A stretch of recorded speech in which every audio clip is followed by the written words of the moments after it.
umaga. Ito si Mother. Luto time. Ano mo, itong ganitong buhay ng nanay. Always pagising, uunahin, linis, luto. Tapos, yung papasok mo pang anak, aasikasuhin mo. Ganito ang buhay ng nanay. Laging ready. Always ready sa mga gawain. Happy-happy lang, kahit medyo bad moods or good moods, basta always nakangiti, di ba? Mga ka-mother. Ganyan ang buhay, mga ka-mother. Ayan. Si mother ngayon ay nagluluto ng pananghalian namin yan. Baboy. Na sinigang. Ginisa ko siya para mas masarap. Ganyan ang mother. At nanguha yung asawa ko ng gulay dyan sa taas namin. Sa mahal ng bilihin, ito. Ang kamatis, sobrang mahal. Ito, nakapitas kami dun sa aming mini garden. Tsaka ito, okra. Tapos sitaw. Tapos ito naman, puso ng saging. Galing ito dun sa Nibisia, dala ng asawa ko. Sensya na kayo, ha? Gantong buhay-buhay ni Mother. Laging luto, asikaso.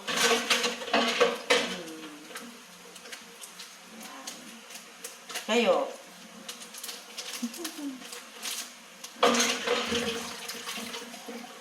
Luto, linis. Saan ka pa? Diba? Lahat sa nanay.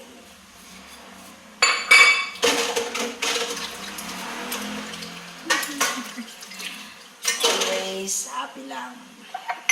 Always lang tayo happy. Ganyan ang buhay ng ka-mother. Ito. Ganyan.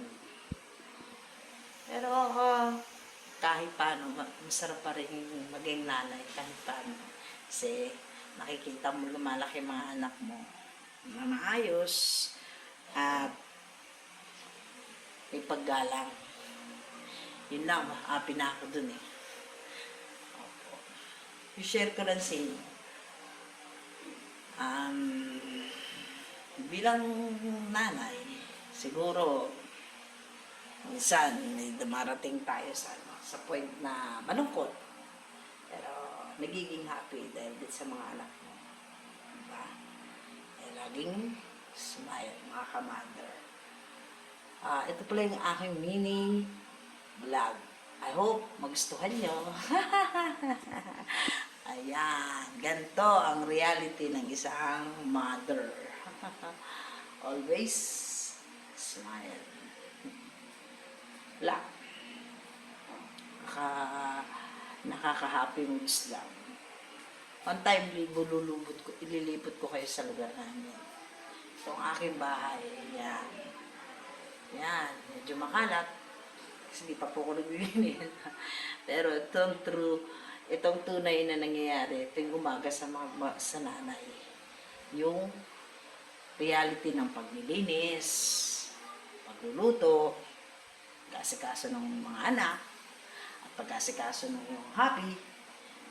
Yan, ang isang tungkulin na hindi na ata, wala atang end of contract, mga ka-mother. Yan. Always happy. Bye-bye. Thank you sa panonood. Please like and subscribe. Thank you.